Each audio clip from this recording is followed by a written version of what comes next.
A new study conducted by the Walton Family Foundation and Gallup finds that Gen Z is looking for meaning and for purpose in life through helping others.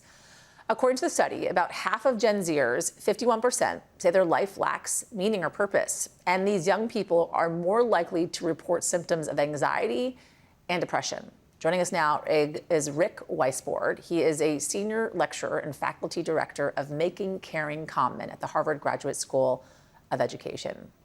Rick, thanks for joining us on this. I think kind of the obvious question here is, why is it that so many young people feel as if their life lacks meaning or purpose? Well, it's great to be here. Thank you for having me. In our study, what people are reporting is partly sort of mindless use of technology. Wasting time on technology is making them feel like they lack meaning and purpose. Depression and anxiety, too. And, that goes both ways. I think when you're depressed and anxious, you can feel less meaning or purpose. And when you feel less meaning or purpose, you can be more depressed and anxious. I think there are a few other things that are going on now. There's been a precipitous drop in religious participation, and religion gives people a lot of meaning and purpose. Work, I think, has become more transactional for a lot of young people. It's not a community in the way it used to be. And people are delaying marriage and childbirth, and both of those things, I think, can be vital sources of meaning and purpose. So I think there are a number of things going on. What are the barriers that folks are facing in finding meaning and purpose for these young people? Well, there are two big ones that they report. One is the jobs just don't pay enough. It's just not financially viable. And the other is worries that the jobs are going to be too stressful and emotionally draining.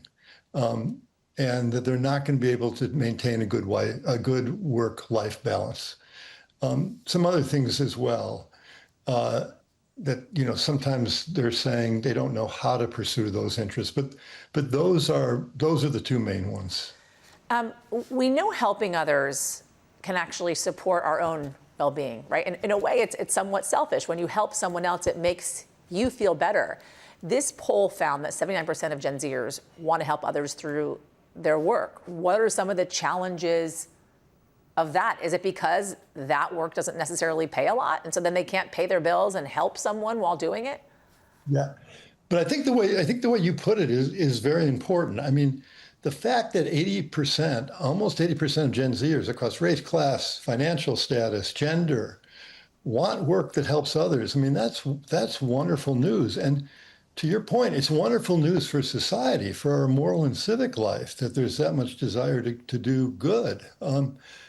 But it's also good for their mental health. I mean, they're 3 or 4 times more likely to report having meaning and purpose if they feel like they're making a positive difference in others' lives.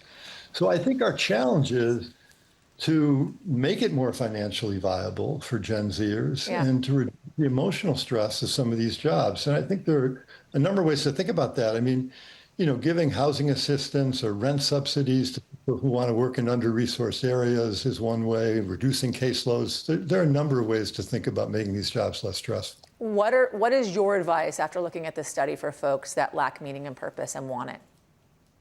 I think one thing that this study indicates really clearly is that, sometimes people need therapy, they need to look inward, but often I think they need to get more involved with other people in service and helping others. And that's going to make them feel better, and it's going to be better for the world. Being part of the community. Rick Weissbourd, thank you.